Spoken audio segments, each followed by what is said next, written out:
everybody, welcome back to the Claremont Classic Garage. Today we're going to start a new episode of Show and Tell. Here's an interesting thing we got at the auction.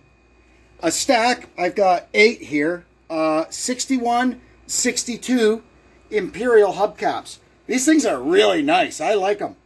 So we've got 8 of them. Hopefully there's enough stuff here to make a set of 4 that are relatively decent, you know, like we like to say, driver quality. And then, of course, we'll have to find something to put them on.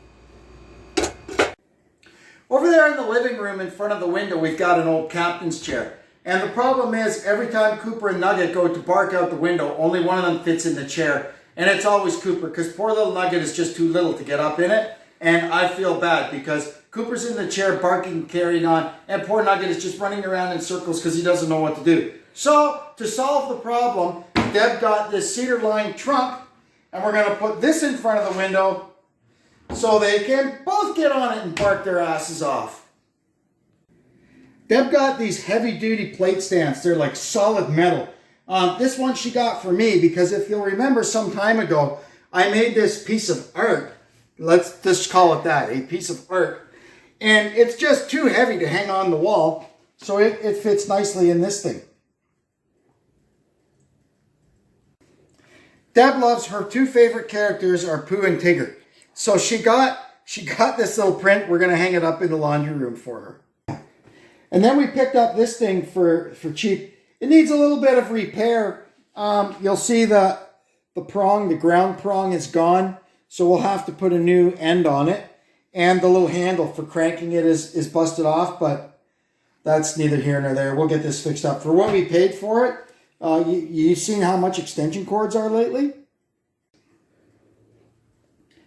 And Deb got this group of 7 print. It's a Tom Thompson, and it's called Petawawa Gorgeous from 1915. It's really nice, and it kind of goes with the decor of parts of our house, so that'll look nice up on the wall. Here's a few more things we got from the auction. This is like some kind of rivet setting tool or something that mounts to the bench. I kind of think I can use it for doing my snaps. Like we did those snaps on the tonneau cover of the truck. I think this may do that. Anyway, for a couple of bucks, it's worth trying to do something with it. Okay. This here is something that I've been trying to get my hands on for a long time at one of these auctions, and I finally found one, and I got it for the right price.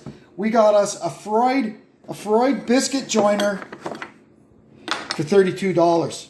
This is a nice tool. I've been looking for one for ages. Now we got one. Just got to make sure it works.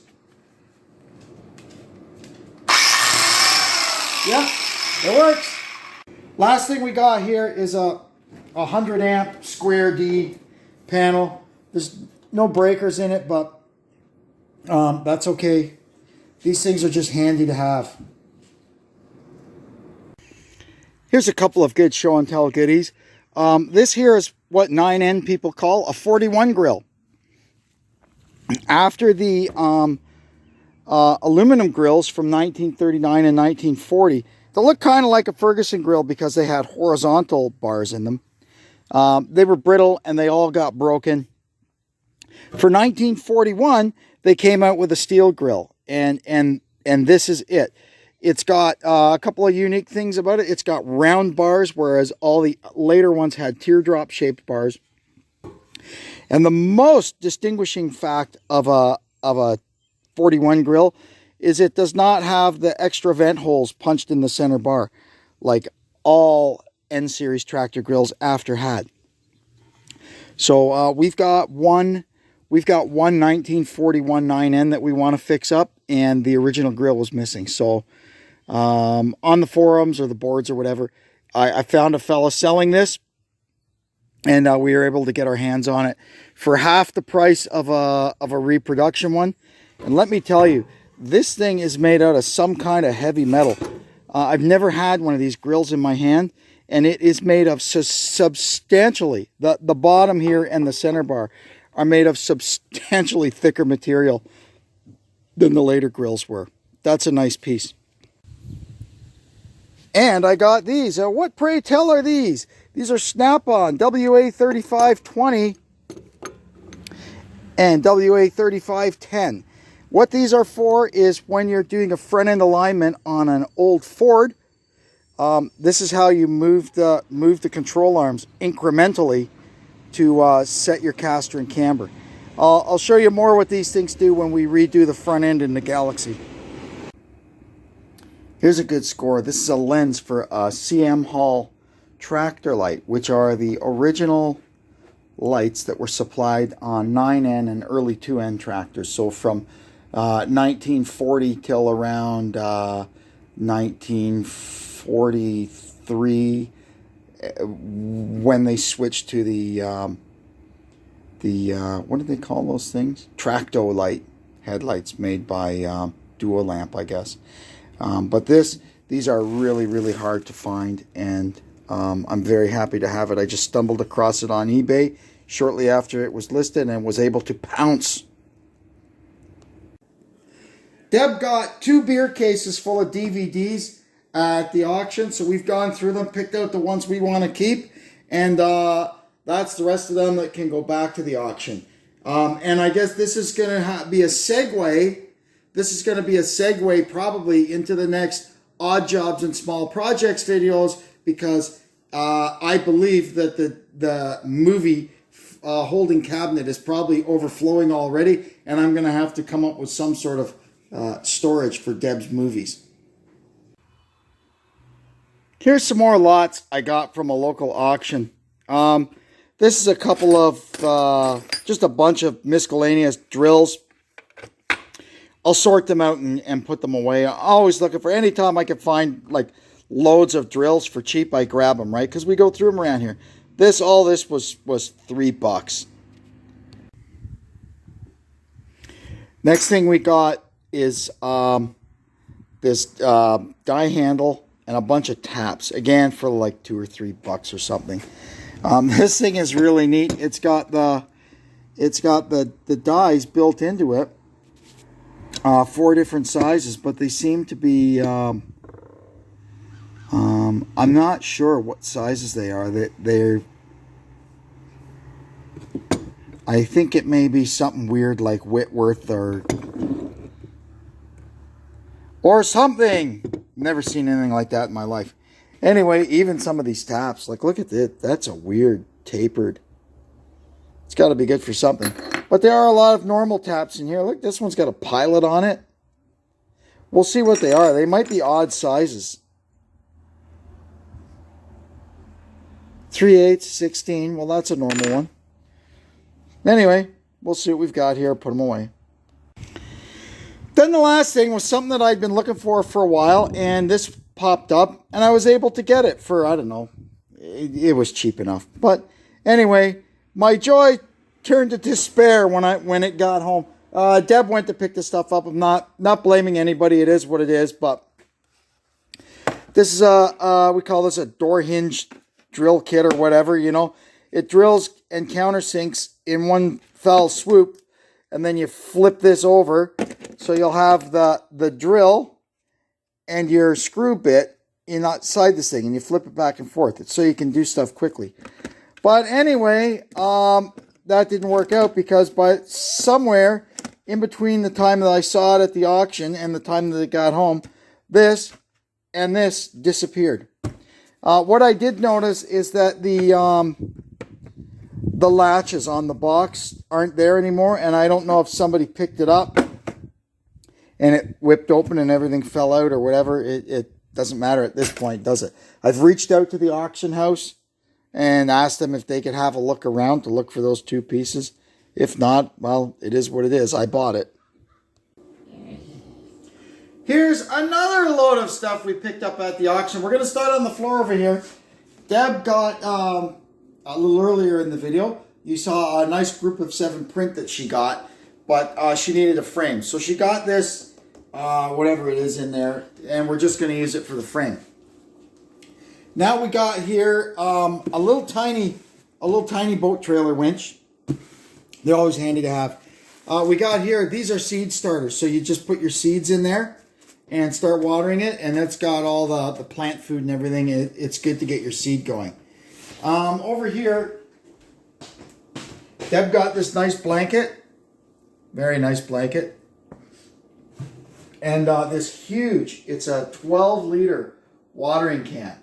That's handy to have. Now, some other interesting stuff here. This is, except I don't know if I can get it open. Oh, thank you. This is, a lot of these newer cars, they don't use actual clamps on the hoses. They use these bloody heat shrink clamps. So this is a Gates kit. And I don't think it's ever even been used. That, oh, that's for measuring them, I think. Well, thank goodness it's got instructions. And this is if you run into one of them situations where you need a heat shrink hose clamp, we've got the kit. And it's got instructions too. Thank goodness for that.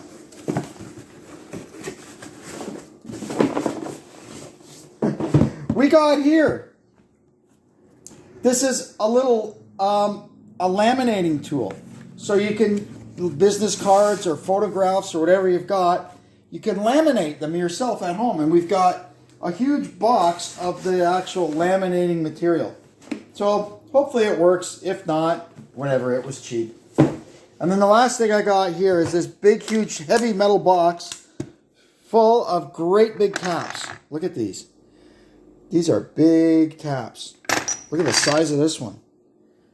They don't tell you what size they are. Oh yeah, there's one. I can't read it. My eyes are so bad. But anyway, knowing my luck, they're probably all British Standard or Whitworth or something. But we'll figure it out.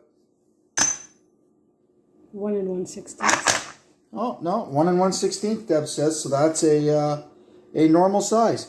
Anyway, taps are always good to have. Here's a good load of loot we got at the auction. A couple of U-joints. This one, of course, comes missing the clips, but anyway, we're not too worried about that. That's a Ford U-joint. This one I haven't determined what the heck it's for yet, but we'll figure it out. We've got a nice polished 3-carburetor fuel block. You could use that for air too. We've got 3 different old-fashioned fuel pressure regulators. This is a genuine Holley one. That's a Holley knockoff. And this is an old Mr. Gasket one where you dial it. This is spring-loaded and it locks. You can see the pointer there, 5, 4. You dial it to whatever you want. And we got this nice pair of, I think they're energy suspension. Greasable 7/8 sway bar bushings. Pretty nice stuff. And I got this nice little desk lamp for $2. And it works. I've been looking for a little desk lamp. That's pretty good. Here's another cool thing. We got this for $2. It's a small block Ford distributor with a Pertronix Igniter 2 system in it.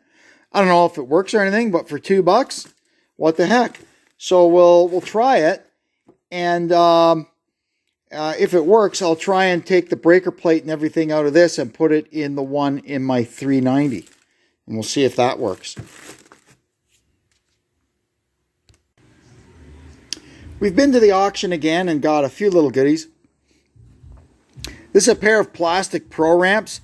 These things are really good. They're way better than the old metal ones we used to use, especially with a rear-wheel drive car, because the metal ones, when you tried to go up it with the rear-wheel drive car, the car would just push them along if you were on a cement floor. But these things are great. The front-wheel drive cars can get a hold of them. Something's made a little bit of a mess of this, but that's okay. It won't affect it at all. The front-wheel drive cars can just pull themselves right up, and if you've got a rear-wheel drive car, you see here they've got a rubber pad under the front of them, so as soon as the weight of the front wheel gets on it, instead of the car pushing the ramp away, it stays put and the car can go up it. These things are now, they're over $100 a pair to buy them. And I told my brother I'd keep my eyes peeled for a pair of them for him. So here you go, dude. I got you a pair. Stuff that we got for us. This here is I'm not going to take it out of the package, but this is a straight edge. So if you're doing engine work or whatever, you have to check a cylinder head for flatness, or the main saddles of an engine block to make sure it's true and doesn't need to be line bored. This is the tool you need for that. I've been watching for one for quite a while. Here we've got some kind of a little, I think it's a hose cutter. Kind of a neat thing. It's got all these different attachments for it. So we'll unfortunately it didn't come with instructions or anything, but we'll figure it out. This here is what they call a power probe, and it kind of fits into the scheme of things in between your multimeter and your test light. The power probe is kind of in the middle. It's a handy thing to have, and it doesn't look like it's really ever been used too much. So we'll fiddle around with that and see how it works. And the last thing we got, $5, I wish. See if I can get it open. This is a nice Mitutoyo vernier caliper. It's got inch and metric on it. This is a handy thing to have in the machine shop. The only other calipers I have is one of those old plastic ones we used to get at Canadian Tire. But I mean, it's good for measuring exhaust pipes and stuff. But for anything with any degree of accuracy, you need something like this. And then I also have my I've got like a big 12-inch dial vernier, but it gets a little clunky working around in the lathe and stuff. This will be a great tool to have around. Here's another thing I've been looking for ages. It just showed up in my mailbox this morning. Let's see what it is. This is so cool. This here is an original instruction manual for a Ford 8N tractor. No big deal. You could get reproduction ones. Here's one of the more common ones. This would be for the later ones. But this one here, we have our 1948 8N was built in July or August of 1947, which is the earliest 8Ns. The serial number on it is below 5,000. So it was made in the first 3 or 4 weeks of 8N production. So this here, they used to date the manuals July 7, 1947. This is the absolute earliest 8N operator's manual, and it is the rarest, the hardest to find. There are reproductions of these, but you know what? For basically the same money, I got a genuine original one from 1947. That is absolutely awesome. The next one that you'll see after these, it's August 8th, I think, 1948. That was, I think, or is it August 8th, 1947? I don't know, but all I know, the July 7, 1947 is the earliest one, and it is the correct one that will belong with our August 1947 built tractor. All right, here's the next thing we've got to show you here. This, I've been waiting quite a while for this to show up. It came from England. Let's see what we got here. Box looks like it's been around.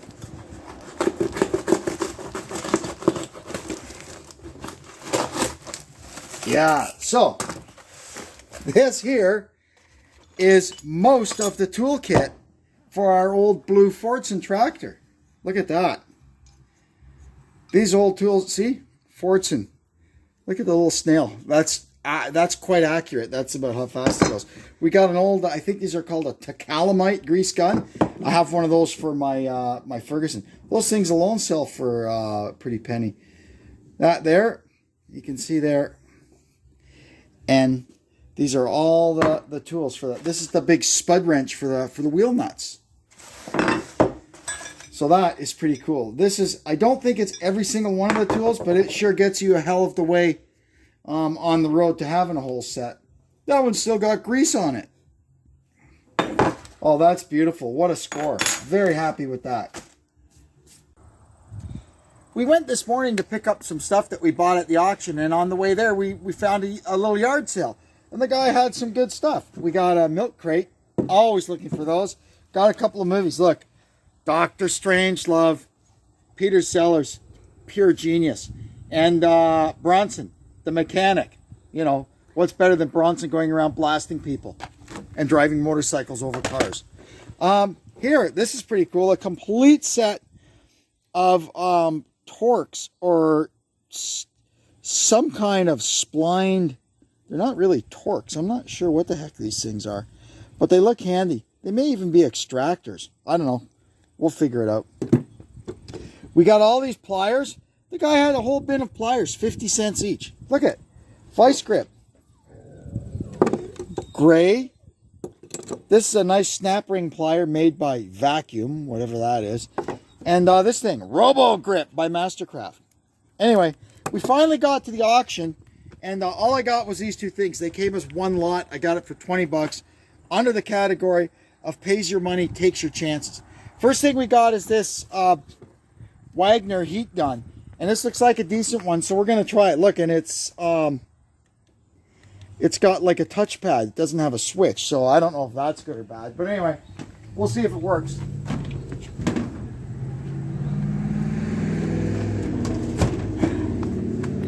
Power.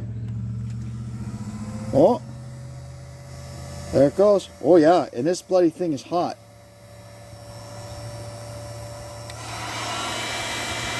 And then you control your heat.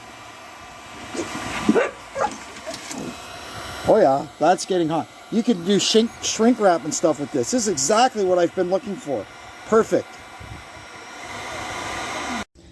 And these two came together. I was actually really interested in this.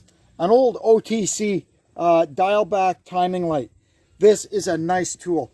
Unfortunately, there's no way to find out if it works except to buy it and bring it home and try it. So we're going to do that right now.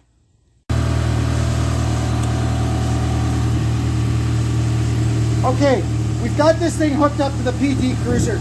We can't check the timing on the PT Cruiser because it's computer controlled, but we can check the timing light on the PT Cruiser. So it's hooked across the battery. We've got the inductive clamp on this plug wire, and let me just aim it down here.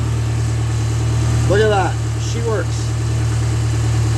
Oh, that's great. I can't wait to try this on one of my old carburetor cars. Here's some good auction loot. Well, sorta. I like this. This nice little buffing kit that you can put in a drill. I don't know. Instead of taking the part to the buffing wheel, take the buffing wheel to the part. Might come in handy. I paid a couple of bucks for it. We'll try it out. And then these. You know that song, Oops, I Did It Again? Well, oops, I did it again.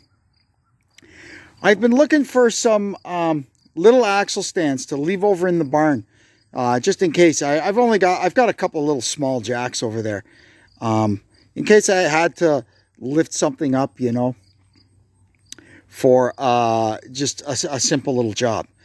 So these were going past at the auction, and I couldn't remember seeing them when I went to the preview, but they were cheap, right? So anyway, I got them for $3 each. I got the set of 4 for 12 bucks. Well, I go to pick them up, and I realize they're monsters. That's what they look like in the picture. That's what they look like in real life. Oh, boy. Anyway, it is what it is. I'll horse trade them. I'm going to try and horse trade them off for 4 little ones like this. Otherwise, they can just go back to the next tool auction. Won't matter either way. No big deal. It's interesting on this one, it was cast wrong or something, or they 6 ton. Or they did not, yeah, that says 6 ton too. It was either cast wrong or somebody has welded this this up here. Don't ask me. It'll still work the same. Anyway, I think that'll wrap it up for this episode of Show and Tell. There was a time when I was making a show and tell video every month, but the stuff at the auctions, when COVID hit, all the auctions went online and not too many people knew about them. And I was buying stuff like crazy for like I was getting some pretty good bargains. But now the cat's out of the bag and everybody knows about the online auctions. And they're hopping pretty good when the stuff is coming down. And you got to work hard to try and find some bargains. So like those axle stands, they were at a 1,400 item tool auction. And I got that set of stands, the little buffing thing, and one other lot that's in the garage that I'm going to make a whole nother video out of because it's a piece of equipment. But anyway, hey, it is what it is. So the show and tell videos don't come as often anymore, but they'll still keep coming. When I've got about 3 gig worth in my computer, I'll make that makes me about a 20-minute video. So every 3 gig you'll get one, whatever that is in time. Don't ask me. Anyway, I'd like to thank you for tuning in. Hope you'll come back and see us again. And until then, this is Kevin saying so long from the Claremont Classic Garage.